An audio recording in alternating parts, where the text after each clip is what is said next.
Orada sokma değil. Ha. Niye sokmadın ki orada? Orada teyze. Ben bir şey değil ya.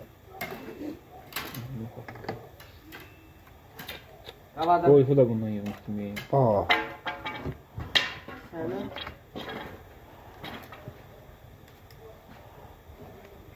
Olmasaydı bunu batmıştı. Bunu yerine gel. Yes tabii. Kanadı. Ha? Get maşının içinde nane var. Evet, çekmiş iyi. Salafan, dayan, qalyanına gəl. Salafan da var, içində nane var, yekə nanədir. Get onun içine at, deməkləmsin. Tez get.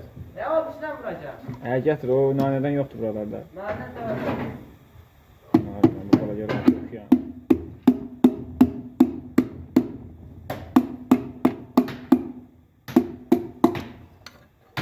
Biri gördünüz kim yersin ağzını. Ne var ya?